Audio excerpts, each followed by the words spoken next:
Alright, so this is another one of those videos where I'm just speaking off the top of my head. So for years now, we've had a war between consoles. Like, we've had PlayStation exclusives, Xbox exclusives, Nintendo exclusives, and yeah, Nintendo's probably out of that conversation for now, but I'm really liking how exclusives are just becoming less of a thing, let's say. As of late, we've had Xbox exclusive after Xbox exclusive come to PlayStation, and I'm just really happy this is happening. If you didn't know, recently we've just had another look at the new Fable game that's coming out, and it's made me really excited because this game is coming day one to PlayStation. And if you don't know, I'm a PlayStation guy. I am a PlayStation guy. Like, it's probably the only console I play. I don't do PC gaming because my PC is hot trash, and my Nintendo Switch just likes to pick up dust until a new Pokemon game comes around. So there's that. But anyway, the topic today is how I am grateful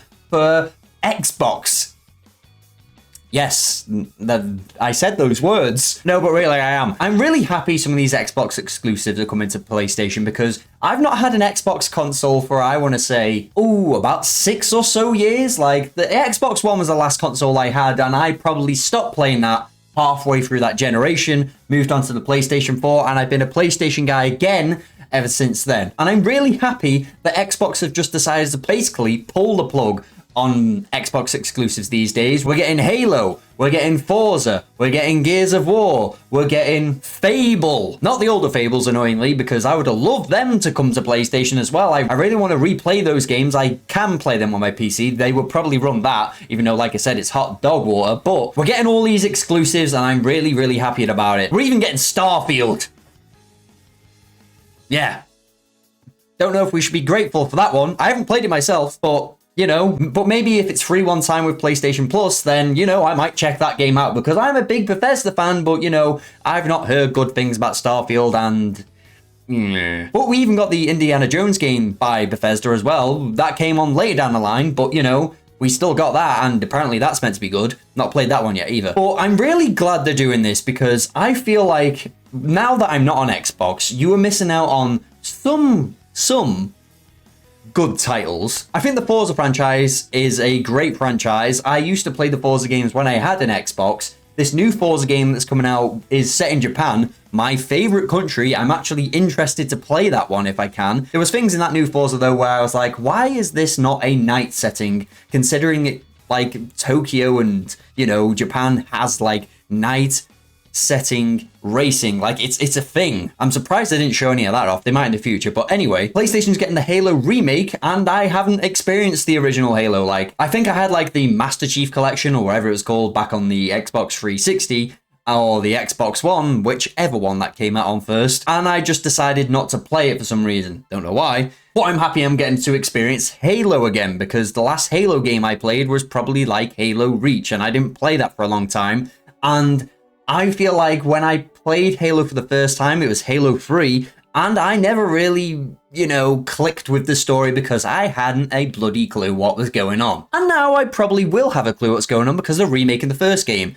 And I'm assuming they'll remake the second game. And then I've already played Halo 3, so, I might become a bit of a Halo fan in the future, thanks to Xbox bringing this to PlayStation. Could you say I'm just being arrogant not buying an Xbox? Or, not having a gaming PC because you've been able to play near enough every Xbox game on PC for a while now. And for some reason, I've just never bought a new PC for like the last 20 years? Nah, not 20 years, probably about 10, but still. And now the PC prices are going up and, I'm probably more screwed now. It probably is the right time to actually go and buy one now before it does, Anyway, that's another topic. I haven't played the Gears of War Reloaded game either because I feel like I've experienced a lot of Gears of War and I didn't really need to play this again.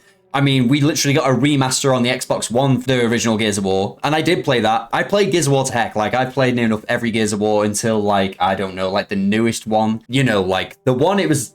How many Gears of War are we on? Like 4 now? Yeah, the last one I played was Gears of War 3 in the main franchise. And then I did play that remaster of number 1 on the Xbox One. But if I want to go and play Gears of War, I don't have to go and buy an Xbox or get a better PC now because it's on the PlayStation. And one of the main games I've always wanted to come over to PlayStation is Fable. Like I said, I wanted the original ones over there because I want to replay them again, but I've already played them, so it's not too bad. And the fact we are getting the new Fable day one, and I think this game looks great. Yes, it's a different game developer than the original Fable, but it seems as though they've took a lot of notes from the original Fable and put it into this game, because I must say, I'm very impressed with what I've saw of this game. Like, it looks very much like the old Fable games, but you know, it might not be to that degree, because I have been very skeptical about this game. I didn't think you could even create your own character. Never mind like other aspects we've seen in this new gameplay or reveal sort of things for this new Fable. For example, you can buy your own house like you can in the old Fable. You can interact with all the NPCs in like a town like the old Fable. You can get kids. You can buy properties, then rent them to NPCs. Like you can rent out your properties, NPCs. There's a lot of RPG elements like the old Fables had, where back in the day when I played the old Fables, I thought, wow, you can't really do this on any other game. They're kind of bringing a lot of that into that, and more. I'm very hyped for this game now. Now, I can't go around saying, well, we're getting a load of exclusives over here because we're PlayStation. You know, yeah, PlayStation probably should give some back. I know they got Helldivers 2, and I think that's it for now. I might be wrong. I think there's like one or two more games, but you know, like compare the difference what Xbox is bringing over to the PlayStation to what PlayStation is bringing over to Xbox.